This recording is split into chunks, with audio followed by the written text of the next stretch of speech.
Okay.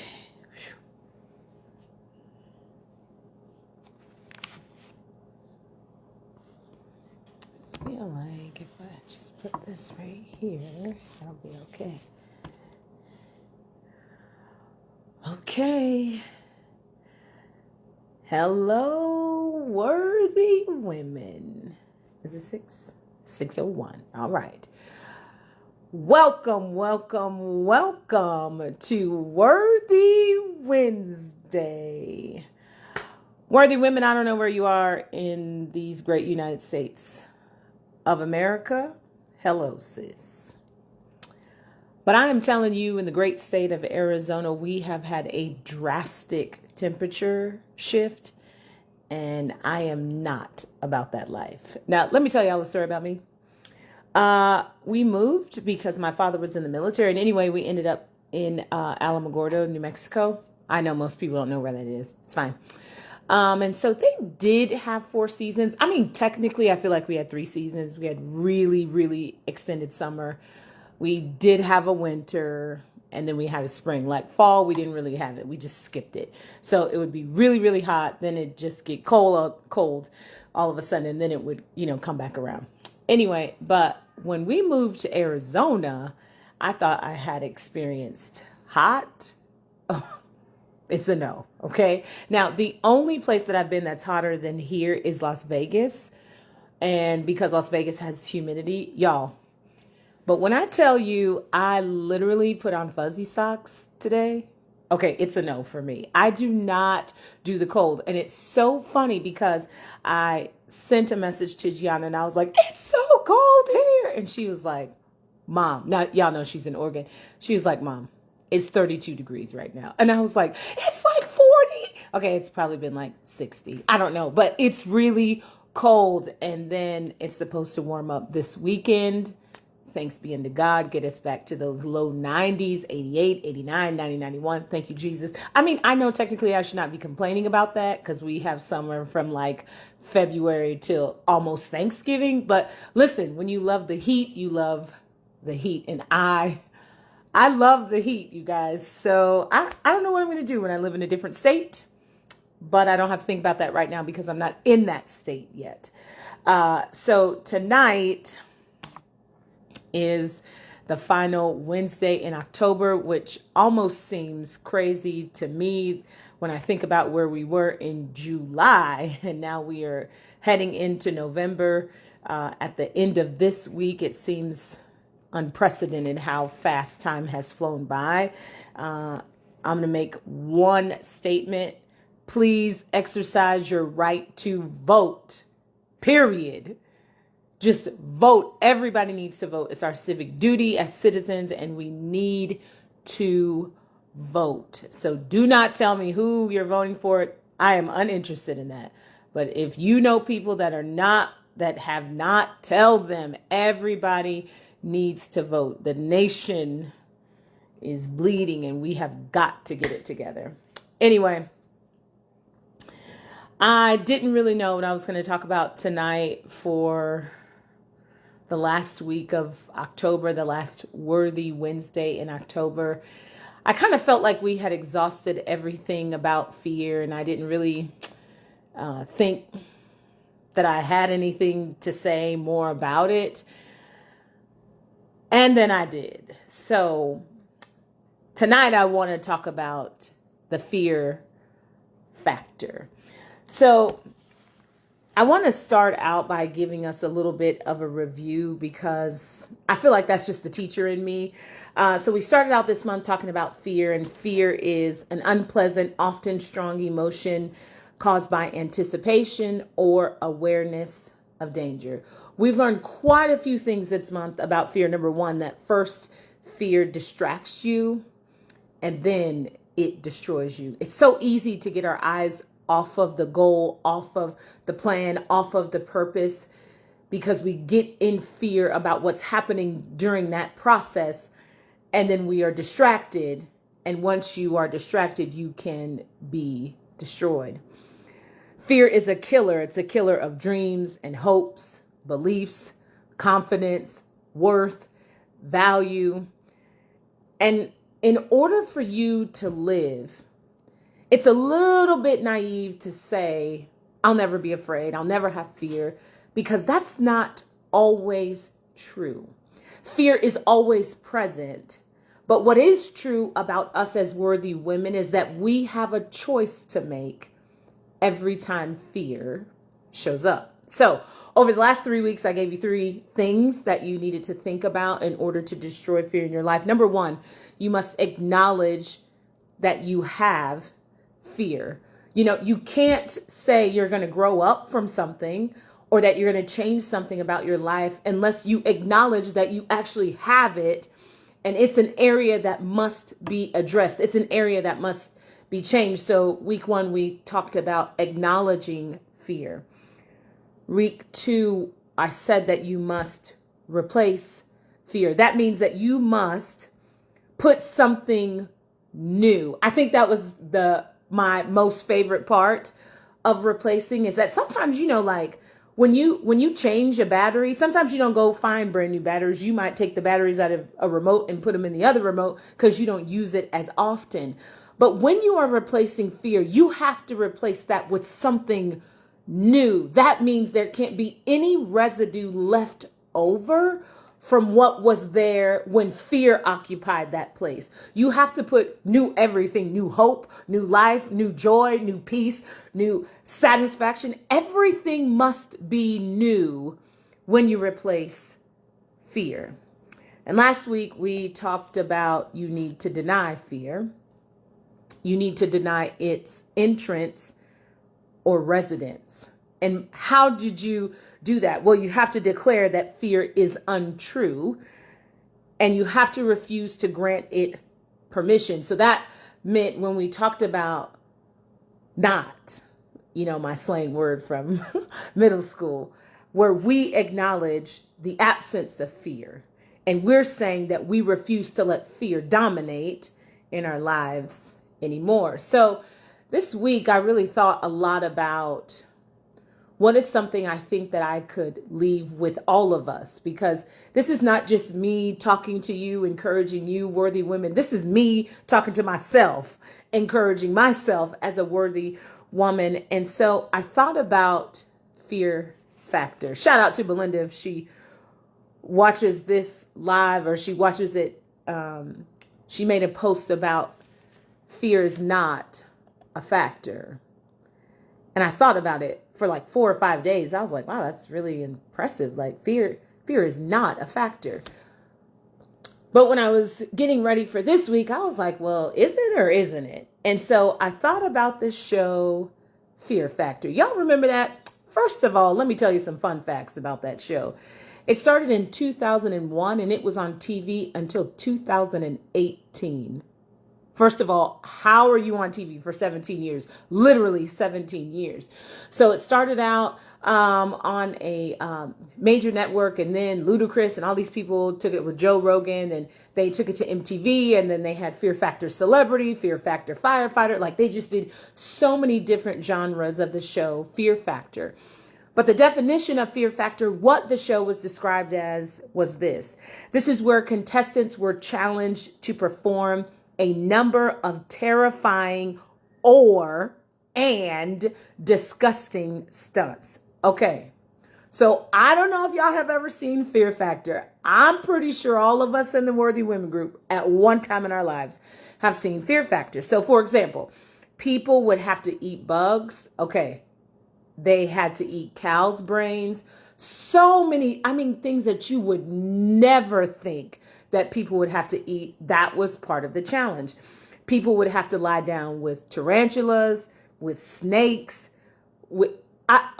y'all, Fear Factor was one of those shows that I would be experiencing fear watching them do these stunts, because I felt like, first of all, $50,000 is a lot of money. Okay, it is a lot of money. But I kept thinking to myself, if I have fear of snakes, and one of the tasks was that I had to lay down while they put the snakes on me, I just don't know if $50,000 would have been enough for me to stay in the tank with the snakes. You know what I'm saying? Sometimes they say we'll do anything for money. And I'm just here to tell you, worthy women, I don't think $50,000 would have been enough money for me to entice me to lay down in a tank with some snakes. Now, here's where Fear Factor, the show, began to speak to me about fear factor in our lives. So the premise of the show was that fear would either motivate the contestants or terminate the contestants. Now, listen to me. I want you to know fear factor didn't say that. That's what Jesus said because he's lit. Okay, so let me explain what I mean. If you were motivated, that meant that fear would motivate you to finish the task, whatever it was. But if fear terminated you, that meant that fear got the best of you and fear won. Oh, wait a minute. So people would go in this show and all of them had fears. Some of the fears were known, some of the fears were unknown, but you only had two choices when the task was presented. You would either A, be motivated to do the task, or B, you would be terminated because the fear overtook you. So this is what I thought while I was thinking about that life at times is just like the show Fear Factor. There are times in our lives that challenges that come, we have to decide either we're going to fight or we're going to run. And I thought, Karee, that's pretty good, girl. Like, it's true. We do have to decide, are we going to fight or run? But tonight, worthy women, I wanted to tell you that not just tonight, but from now and forevermore, fear is not a factor. So y'all thought I wasn't going to go to the dictionary this week? Get out of here. Every week I'm going to the dictionary because I am friends with Merriam-Webster. Now, there are two ways that fear is used. First, it's used as a noun, which we all know those definitions. It dealt with mathematics. Sounds like, of course, we know that. You multiply two factors, you get a product, blah, blah, blah. It stands in place of something else. Sometimes we look at when we say the expression, price is not a factor. That means it didn't affect the outcome of whatever transaction I was doing. But I didn't really think that had anything to do with fear not ever being a factor in my life. But then I got to the verb definition because sometimes nothing happens when a word is a noun. Sometimes more action happens when the word becomes a verb because there's action, there is excitement, there's anticipation, there's awareness of something. And so verb, according to Merriam-Webster, the dictionary, when it is a verb, it means to include or admit, or it means to exclude. I was like, oh, so if something is a factor, that means I have it as a part of me, or I choose not to have it as a part of me. Okay, but I thought to myself, I said, that doesn't really explain why fear is no longer a factor in my life until I further studied a little bit more. And include means to enclose, to take in. It is a part of a whole. It contains between and within. Okay, so let me give you a visual right here because I feel like that's really important. Now, if I put my fingers like this, my fingers are in between each other. Okay. Now, obviously, when I would turn my hand, you could see that there's space there. If I lifted my arms, you could see that there would be space in between my two hands. But the space within my fingers, all of that is sealed. So that means whatever is fallen into my hands as my fingers are interlocked together, that thing is not going to fall out. So I include it. It's a part of me. I want it with me. I am into it. I include something. That means who I love, honor, and trust and respect. I include them in my life. I make sure that my life and their life, that we are within and between, we are connected. I said, wait, hold on. So if fear is something that you include in your life, you are asking it to become a part of your life. Okay, so then I low-key had a mind-blown moment because I thought, how many other things besides fear do we include in our life? Y'all want me to give you an example? Of course you do. We include rejection. We include self-disrespect. We include disappointment. We include sickness. We include broken friendships. We include broken relationships. We include debt. We include poverty. Think about all the things you take and you enclose them. That means you put them inside, you hold them tightly, and you keep them in your life. Y'all, do you know what's happening when you include fear in your life? You're allowing all of those symptoms that we learned about: stress, sweating, despair, agony, rejection, hopelessness, all of those things you're allowing to remain on the inside when fear is a factor in your life, because you include, oh my God, you include it in your thought processes, in your belief system, in your personality, in your mindset. You include fear in every decision you make. Okay, so honestly, I thought to myself, this is terrible. This is absolutely terrible. This is serious, that we have taken something that first distracts you and then destroys you, and we have given it permission to be included in our life. So, worthy women, this is why I'm telling you that fear cannot and will not ever be a factor in your life anymore. Now, factor as a verb also means to exclude. Exclude, y'all know. To prevent or restrict interest. Now, I'm going to just give us a practical example first. Restriction means you don't meet the requirements to enter. Okay, I'm getting crunk right now. Okay, help me. It means that although you may appear eligible to enter, there is a restriction, meaning you have not met every requirement for you to enter. So, for example, now when we went to college, I went to college, y'all went to college. Okay, fine.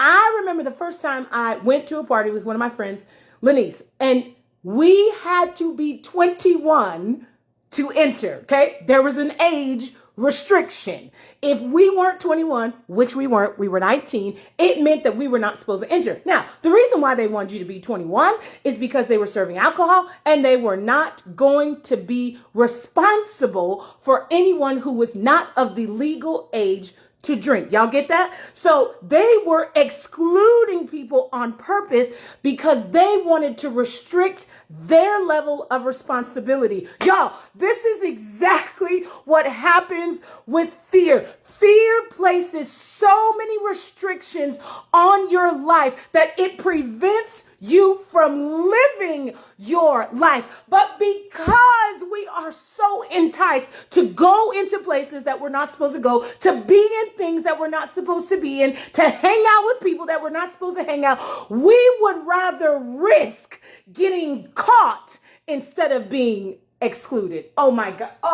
Oh my God, I'm preaching to myself. Y'all, so when I thought about what it means to be excluded, I said, my desire to be a part of something that might not be for me outweighs my responsibility of recognizing this is not my time. Y'all, I literally could have slapped myself because I thought, how many years, worthy women, in your life have you wasted going into a place that you were restricted to be in, but you chose to include that into your life because you would rather be in instead of being out. Oh my God. Okay. Help me, Jesus. All right. So anyway, I thought to myself, I have to figure out why fear is not a factor, not tonight, not ever again in my life, if I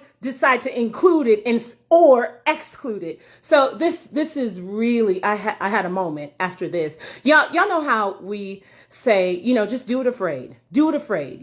Some people say fake it till you make it. Some church people say faith it till you make it. Y'all, I think I probably was guilty of those until tonight.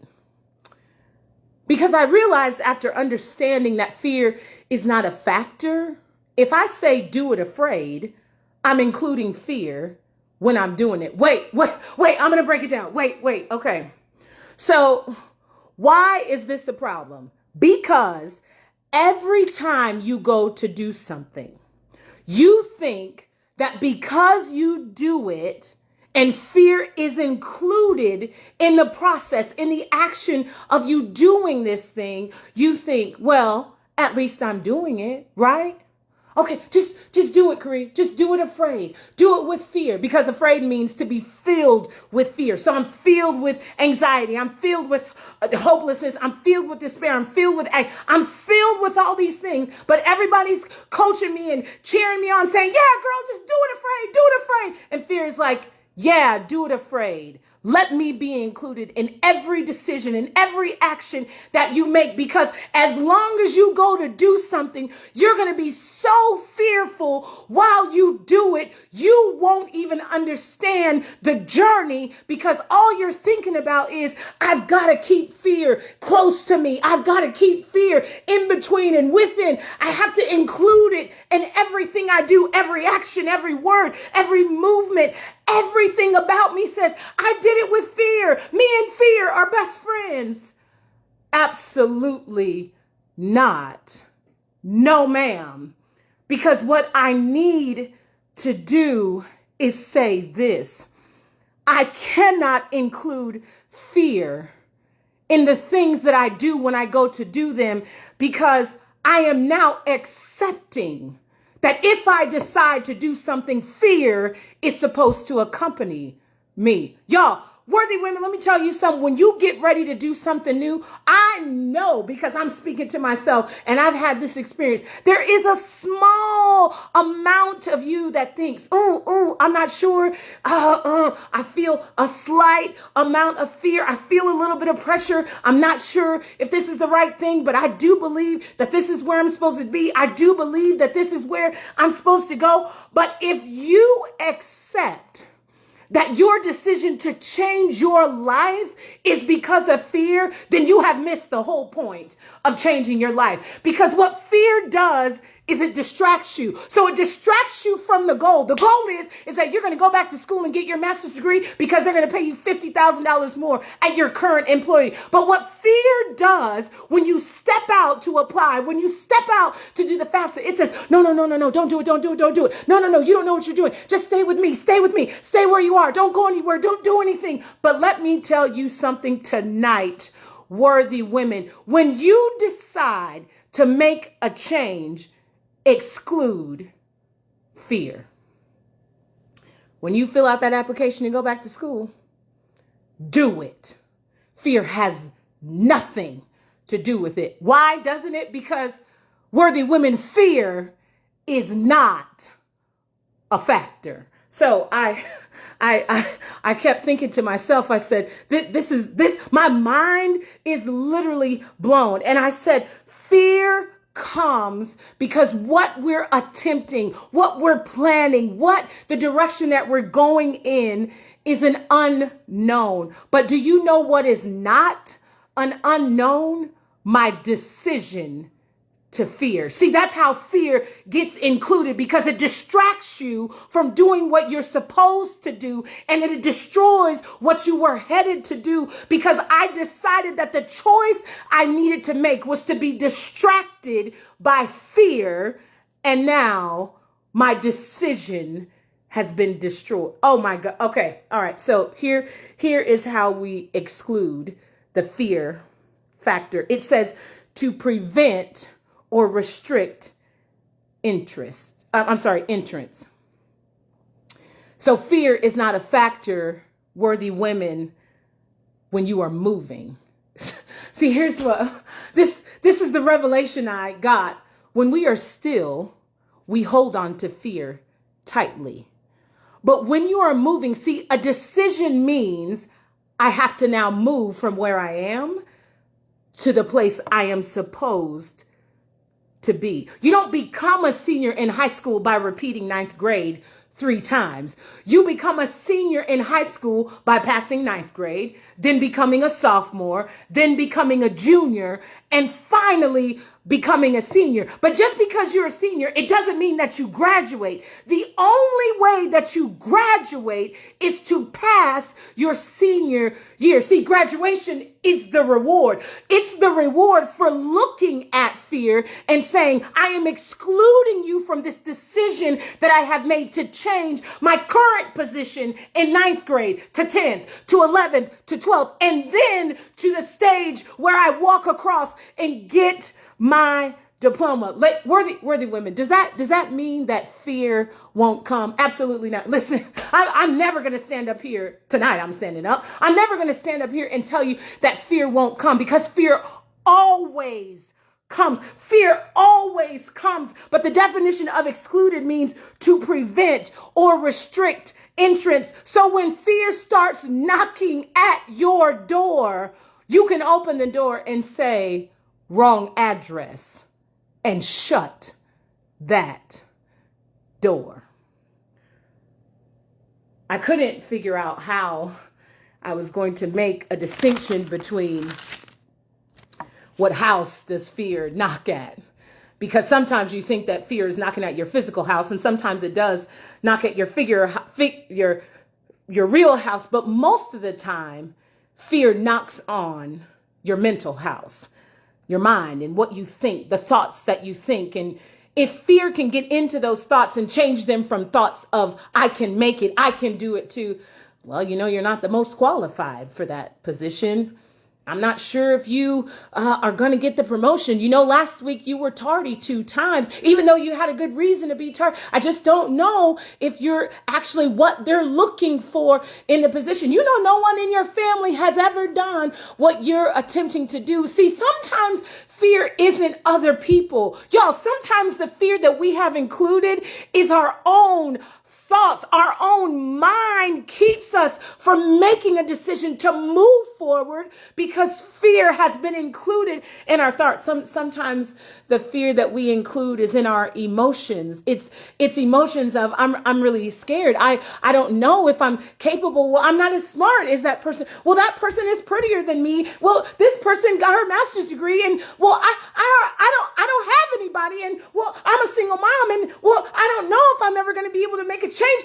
All of these things, fear keeps coming to the house where it has been given access. Sometimes fear comes to your belief house. And I'm just going to speak briefly about those of us who understand that fear is certainly a tactic of our enemy. But the reason why he attacks our belief is because we can't see what's going to happen when we believe. We can't know what's going to happen when we pray. And when we see enemies of ours that aren't doing right, that aren't living right, that, Lord, they don't even act right, getting prayers answered, the tactic of our enemy with fear is saying, do you really believe what you say about the God that you serve? Do you really think that he's going to answer? Because you saw what Sister Cucumber did, and she's up in here shouting about what Jesus did for her. And I'm just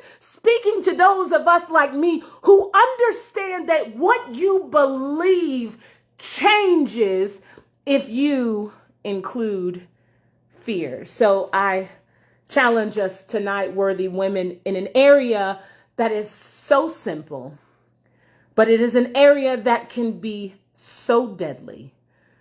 Because when we embrace fear as a factor, we are then including it in our lives. And we are saying, you have complete reign and authority over me. I will hold you close. I will be with you within every fiber of my being. I, Carrie, give fear permission to do all of these things. But a fear not factor says, I exclude you, meaning fear, when you come knocking, I restrict your access to my mind, to my will, to my emotions, to my beliefs, because fear is no longer a factor for me. So I couldn't figure out what is something that we needed to do at the end of this month, but not just the end of the month, but today is a day of declaration, a day of decree that fear is no longer a factor. Worthy women, it is my challenge to you tonight and every night here forward, that you do not allow fear to be a factor in your life. So whenever you are walking or talking or living, which is what we're doing every single day, I want you to remember the 4 things we learned about fear. Number 1, you must acknowledge it. And when you acknowledge it, don't allow it to distract you or destroy you. Then you must replace it. That means you have to put something new in the place of fear. You could put faith. You could put hope. You could put trust. You could put strength. You could put stretch. But you must replace all of the things that fear has lived in all of your adult life. Number 3, you have to deny fear. Deny it. You can't say, oh yeah, Tuesday we'll get back together. No, we break up with fear. Break up with fear. Break up. Do not accept it in your life. Don't deny that fear doesn't come because of certain circumstances or situation, but deny fear the power to remain at your door. And finally, I want you to exclude fear from your life. That means I want you to restrict entrance. Maybe tonight you might open your door and say, fear, it's been real, not real fun, but it's been real. But tonight, I'm showing you the door. Literally, fear, I am showing you the door. And every place in my life that you have occupied, every place that you have manipulated, every place that you have dominated, and every place that has kept me from believing that a decision I make does not involve fear, does not include fear, and I do not have to be driven by fear. Tonight, fear, I'm opening my door and I'm kicking you right out.